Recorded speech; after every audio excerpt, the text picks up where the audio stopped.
Hello everyone, this is Noor Arushi and welcome to my channel. আজকের ভিডিওটা JENPAS college level mop up round নিয়ে। Yes, জেনপার আরও একটা মোপ আপ রাউন্ড হতে চলেছে। দেখতে পাচ্ছ এটা ডেট 5/3/2021, অর্থাৎ গতকাল এই নোটিশটি পাবলিশ করা হয়েছে। এই নোটিশটি কিন্তু তোমরা wbjeb.in সেখানে পাবে না, wbjeb.nic.in এখানেও পাবে না, ইভেন health.gov.in ওখানেও পাবে না। এটা the West Bengal university of health সায়েন্সের অফিসিয়াল ওয়েবসাইট www.wbuhs.ac.in এই যে এটা, ঠিক আছে, এখানে পাবলিশ করা হয়েছে। কারা কারা এর জন্য এলিজেবল, কী কী documents required, time schedule and all the related information এখানে দেওয়া রয়েছে। তো এই নোটিশটা একটু হলেও কমপ্লিকেটেড, অনেকে পড়লে এটা বুঝতে পারবেন না। আমি অনেকবার পড়েছি, বেশ কয়েকবার পড়ে আমি বুঝেছি অ্যান্ড তোমাদের সাথে শেয়ার করবো। যেহেতু জেনপাসের আজ অবধি যতগুলো কাউন্সেলিং হয়েছে প্রত্যেকটার ভিডিও আপলোড করি, সো আমার একটা রেসপন্সিবিলিটি যে এই ভিডিওটাও আমি তোমাদেরকে প্রোভাইড করি যাতে তোমরা এই কাউন্সেলিংয়ে পার্টিসিপেট করতে পারো। আমার শরীর ভালো না, জ্বর হয়েছে, জ্বর সর্দি, তবুও ভিডিওটা করছি। Notice for decentralized counselling college level mop up WB জেনপাস UG 2020 counselling excluding nursing courses. BSc nursing course বাদ দিয়ে বাকি প্যারামেডিক্যাল এবং এলিট সায়েন্সের যে কোর্সগুলো ছিল তার জন্য এটা একটা করে প্যারা। এই ফার্স্ট প্যারাতে এটা বলা হচ্ছে যে জেনপাস ইউজি 20 কাউন্সেলিংয়ের পরেও এখনও কিছু সিট ভ্যাকেন্ট রয়েছে, যার জন্য এটা হতে চলেছে। With the eligible candidate list as received from WBJEB, মানে তোমাদের যে র্যাঙ্ক লিস্ট দিয়েছিল, মানে র্যাঙ্ক কার্ড যাকে বলা হয় আর কি, এক কথায় যারা র্যাঙ্ক কার্ড পেয়েছে ওটাকেই বলছে list. This counselling is going to conducted in accordance, যে এটা এত তারিখে যে একটা নোটিশ দিয়েছিল ওটাই কন্টিনিউ করছে। Such counselling shall be conducted as per the common general merit rank, GMR দেখে এই কাউন্সেলিংটা হবে। The counseling shall be manual, that is the willing and eligible listed candidate has to attend to the college with the vacancy with original testimonial and required fee have to appear. এখানে অনেক কথাই বলছে, মোট কথা আমি তোমাদেরকে বলে দিচ্ছি যে অ্যাট ফার্স্ট প্রত্যেকটা কলেজ তাদের যে সিট ভ্যাকেন্ট রয়েছে, ধরো নাও KPC-তে কিছু প্যারামেডিক্যাল কোর্সে সিট ভ্যাকেন্ট রয়েছে, এটা তারা হেলথ সায়েন্স ইউনিভার্সিটিতে পৌঁছে দেবে, ঠিক আছে, সেখানে পৌঁছাবে। তারপর হেলথ সায়েন্স ইউনিভার্সিটি থেকে তাদের ওয়েবসাইটে একটা সিট ম্যাট্রিক্স পাবলিশ করবে। এবার সেই সিট ম্যাট্রিক্স তোমরা ভালো করে লক্ষ্য করবে, ওটা এখনও পাবলিশ করেনি, নিচে শিডিউল আছে, দেখাচ্ছি সবগুলো। সেই সিট ম্যাট্রিক্স দেখবে যে কোন কলেজে কোন কোর্সে কী কতগুলো সিট রয়েছে, কাস্ট অনুযায়ী থাকবে কোন কাস্টে কতগুলো সিট আছে।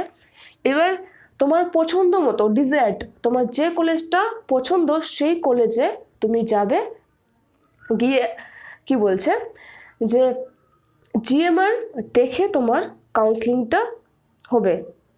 The candidates whose names appear in the list as provided by the WBJEB shall be eligible to appear for such counseling only if they are still not allotted to any course through WB Genpass UG 2020 counseling conducted by the WBJEB earlier or MOPAP nursing counseling. যদি কোনো candidate WBJEB দ্বারা কোনো কোর্সে এখনও পর্যন্ত allotted না হয়ে থাকে, একদম পিওরলি নন অ্যালটেড, তারাই শুধুমাত্র এটার জন্য eligible. The candidates whose names, ওই তো ওটাই বলছে যাদের ওয়েস্ট বেঙ্গল মানে WBJEB থেকে যাদের লিস্ট প্রোভাইড করা হয়েছে, মানে র্যাঙ্ক লিস্ট, তারাই এলিজেবল।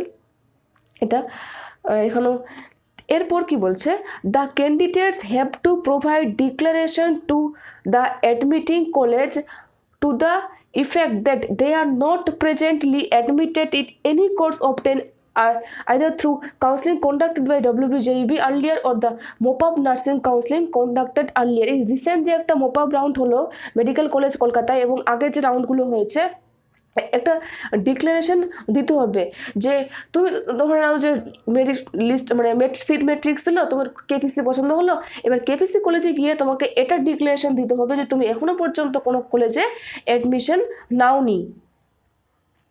তারপর if search candidates are presently admitted in any other course obtained through admission other than WBJEB or nursing counseling, they have to provide registration letter for the said course accepted by the college authority before being considered for admission in the centralized counseling। যদি কেউ nursing এবং WBJEB বাদ দিয়ে আদার যে কোর্সগুলো আছে, like কেউ হয়তো স্টেট মেডিকেল ফ্যাকাল্টি আন্ডার কোনো একটা কোর্সে ভর্তি হয়েছে, তারপর কেউ বোটানি, কেউ কী জুওলজি আছে, যে ওগুলো তো হবে না সায়েন্সের, তো তোমরা তো সায়েন্সের যে বিভিন্ন আরও স্ট্রিমগুলো আছে যারা গ্র্যাজুয়েশন করছে, ওগুলোও তো এক একটা কোর্স, ব্যাচেলার কোর্স। তো সেই সমস্ত কোর্সে যদি কেউ অ্যাডমিশন নিয়ে থাকো, তাহলে পদত্যাগ মানে রেজিস্ট্রেশন লেটার, যে তুমি ওই কলেজ থেকে পদত্যাগ হচ্ছ, এইরকম একটা তোমার লেটার লাগবে সেই অথরিটি থেকে। ধরে নাও কেউ ক্যালকাটা ইউনিভার্সিটির আন্ডারে আশুতোষ কলেজে ভর্তি হচ্ছে, সেই আশুতোষ কলেজে তোমার কলেজে গিয়ে রেজিস্ট্রেশন লেটারটা নিয়ে আসতে হবে।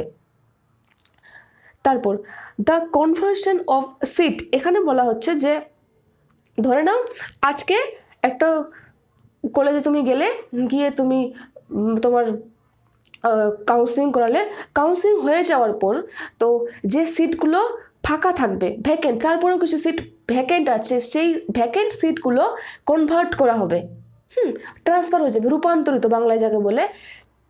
এভাবে কীভাবে রূপান্তর হবে? পিসি সিটস টু রেসপেক্টিভ ক্যাটাগরি, নন পিসি যারা ফিজিক্যালি হ্যান্ডিক্যাপড আছে তাদের সিটগুলো, যারা নন পিসি যারা ফিজিক্যালি হ্যান্ডিক্যাপড না তাদের কাছে চলে যাবে।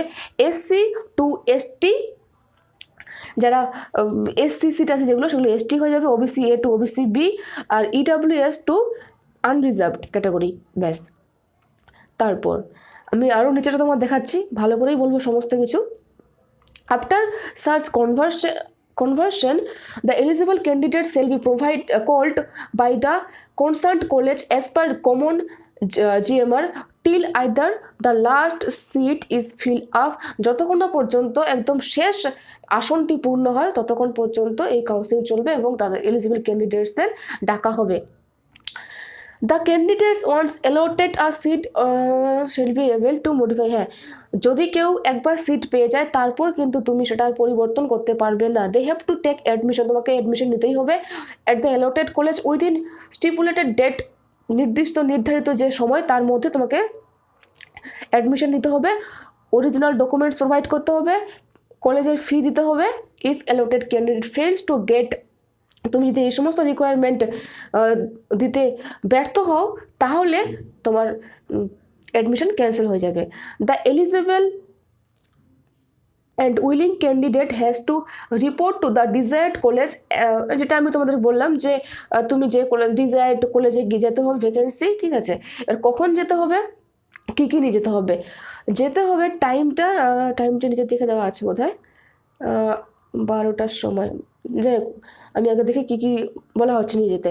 এজ প্রুফের জন্য তুমি তোমার মাধ্যমিকের অ্যাডমিট কার্ড নিয়ে যেতে পারো অথবা বার্থ সার্টিফিকেট, যে কোনো একটা হলেই হবে।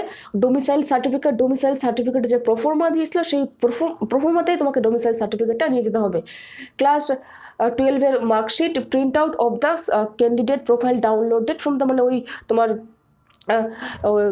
র্যাঙ্ক কার্ডটা যাকে বলে, র্যাঙ্ক কার্ডটা নিয়ে যাবে, সাথে অ্যাপ্লিকেশন ফর্মটা নিয়ে যেতে পারো, নাও নিয়ে যেতে পারো। বা যদি কোনো রিলেটেড মানে WBJEBর রিলেটেড তোমার যা যা ডকুমেন্টস আছে তুমি নিয়ে যাবে, সোজা কথা, তাহলে আর কোনো রকম ঝামেলা নেই।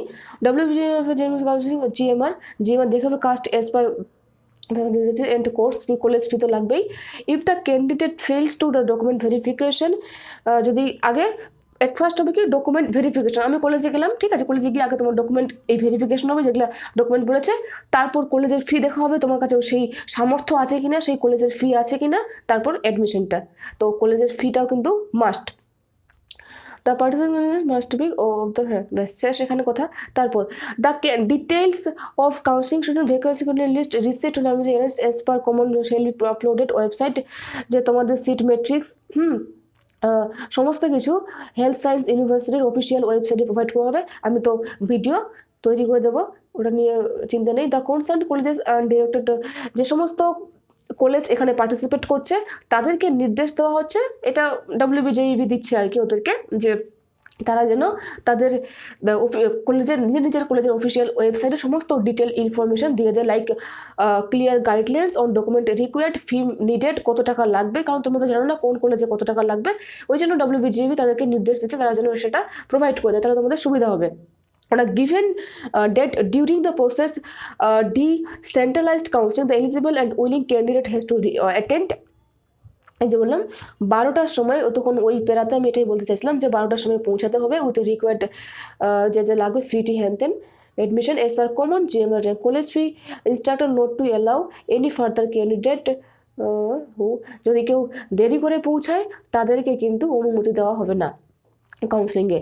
আফটার, তারপর একটা রাউন্ড হয়ে যাওয়া মানে একটা দিন কমপ্লিট হয়ে যাওয়ার পর যেগুলো সিট ফাঁকা থাকবে, আজকে একটা হয়ে গেল কাউন্সিলিং, তো আজকে হয়ে যাওয়ার পর যে সমস্ত সিট খালি পড়ে থাকবে সেগুলো সন্ধে 6টার পর, এই যে after evening after 6 PM, in the evening after 6 PM, সন্ধে 6টার পর তোমাদের হচ্ছে কলেজের authority has to update vacancy on their website daily, নিজের কলেজ সেই কলেজের ওয়েবসাইটে যেন সেটা প্রোভাইড করে দেয় সিট ম্যাট্রিক্সটা, যে কতগুলো সিট ফাঁকা আছে, এটাই WBJEB কিন্তু তাদেরকে নির্দেশ দিচ্ছে। তাছাড়া WBJEBও হয়তো তাদের অফিসিয়াল ওয়েবসাইটে এটা প্রোভাইড করে দেবে যে একদিন হয়ে যাওয়ার পর কী কী সিট আর ফাঁকা থাকছে, কোথায় কোথায় কোন কলেজে দিয়ে দেবে। Okay, and vacancy point admission excluding the days Sunday and holiday, রবিবার আর যদি কোনো ছুটির দিন থাকে ওগুলো বাদ যাবে।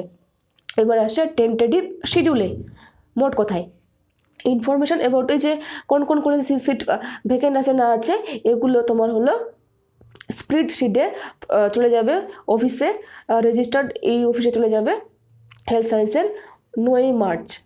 তারপর ভ্যাকেন্ট সিট প্রোভাইড করা হবে অফিসিয়াল ওয়েবসাইটে 12ই March. College level mop up counselling in the described এটা, তারপর college level mop up round হবে তোমাদের 15 আর 16 তারিখে, ঠিক আছে। 15 তারিখের হয়ে যাওয়ার পর সিট ম্যাট্রিক্সটা সন্ধ্যে 6টার পর প্রোভাইড করে দেবে, দেখে নেবে, আবার 16 তারিখ হবে, 16 তারিখের পর আবার দেবে।